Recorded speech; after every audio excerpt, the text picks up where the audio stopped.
Hello everyone, in this video I'm going to be working on Rusty the Golden Retriever in pastels.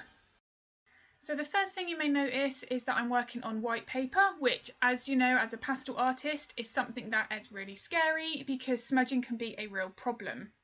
And I've been using pastels for about 18 months now. Colour pencil was my primary medium before that, and I always worked on white paper.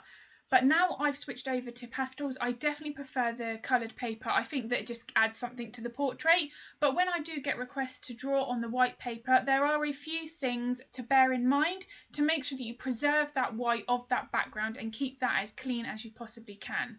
And the biggest thing to remember when you are working with any medium really is to have a sheet of glassine under your hand. You can see it there, it's the semi-translucent bit of paper on the top of my drawing. Now the reason why it's important to have this regardless of the medium that you're working on is because it will stop the oils in your skin from being transferred onto your artwork, which would potentially affect the archival properties of our portraits. Now if light fast and the archival properties is something that's important to you, then glassine is a must in having that under your hand because it is acid free and it is archival. It's what I use to package up my portraits in, so if you don't have any of that, it is something that's worth investing in. Now if you don't want to use glassine, you can use normal printer paper. It can still potentially smudge as some of that pastel can still grip to the bottom surface of the paper, so I would recommend using glassine if you can. Get into the habit of moving that glassine around depending on where on that portrait that you're working on, because it's really easy to, for a split second, move your hand and lean on your portrait, and that's when smudging can occur.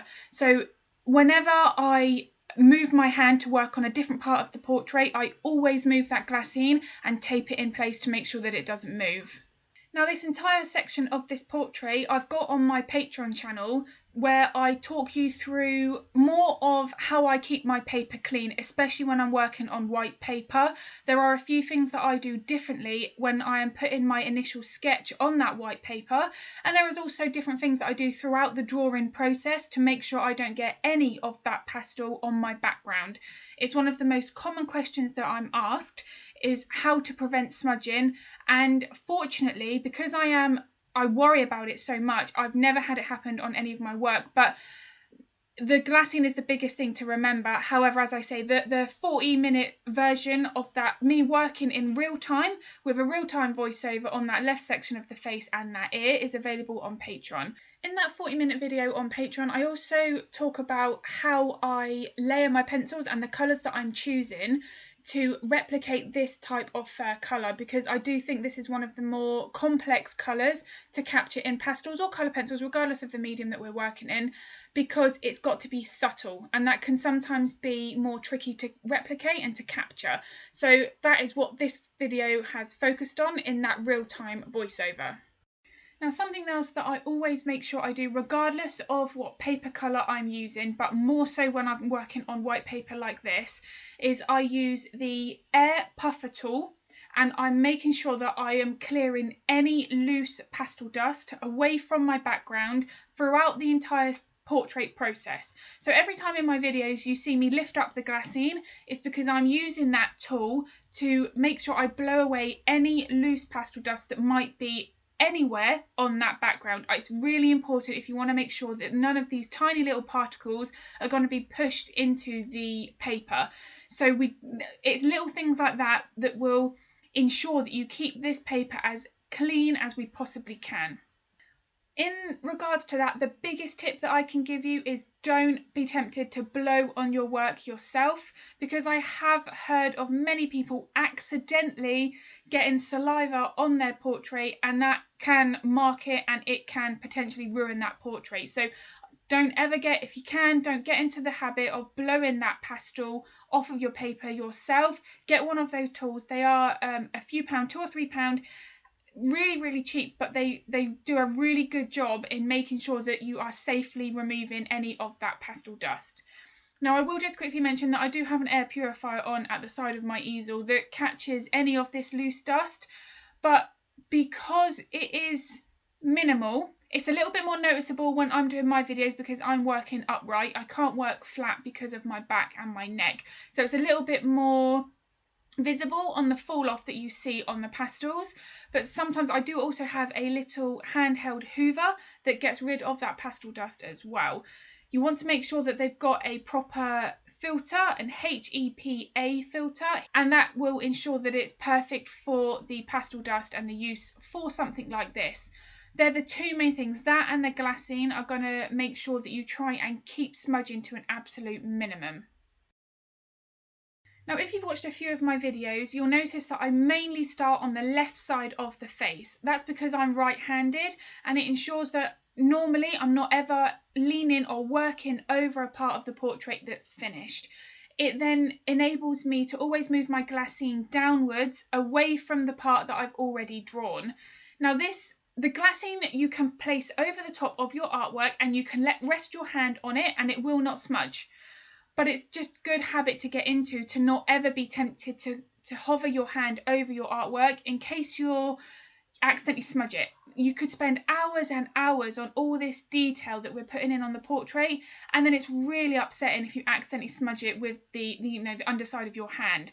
So that's why I always focus and ensure that I am working in an order where I'm not likely to have to rest my hand over any artwork that I'm in progress or finished. But as I say, that being said, if you need to move that glassine and position it over the top of your portrait because there's an area that you need to rework, that is absolutely fine to do that. Just make sure your glassine is wide enough to the size of your hand and you don't accidentally lean on your drawing, because as I say, if it is smudged and you erase all that lovely detail that you've been working on, it can be really frustrating. You can go ahead and fix it, but it's very frustrating. So it's just a good habit to get into to avoid that. And then when you've finished your portrait, it's really important to make sure that it's stored correctly. We go through all this process to make sure we don't smudge our artwork at any point. We then want to make sure it's fully protected so that nothing happens to it until it's been posted to our clients. So I will always take the portraits off of the drawing board. I will cover it in a sheet of glassine that I've cut to the same size, and then I will usually mount that portrait. That will then ensure that the glassine in between the artwork and the mount is always there to make sure it's fully protected. I will then put it in my drawer unit or away in a container of some kind to make sure that no damage can get to it until I post it. If that portrait's due to be posted as soon as I've finished it, I will package it up straight away and get it ready to go so that I know that no harm can come to it once it's finished. So I hope this video was of use. It's something that I get asked quite a lot on how not to smudge pastels. So I wanted to make this quick video and just cover a few of my basic but really important things that I do in my artwork to make sure that I don't smudge any part of my pastel portraits. And if any longer real-time tutorials are of interest, I do have a Patreon channel which I will link in the description below, and also in the description I will put my website which has a Patreon library of every single video that I have available on Patreon. I only launched it on the 1st of February this year, but I have been uploading as much content as I can, and in May alone I uploaded 7 videos. So I'm trying to get as much content up there as I can for my members. So as I say, all my details to that are in the description below. If you want to get notified of all the videos and the content that I upload to YouTube, then hit the subscribe and the bell button, and then you should get a little notification of when I upload new content. And as always, thank you so much for watching.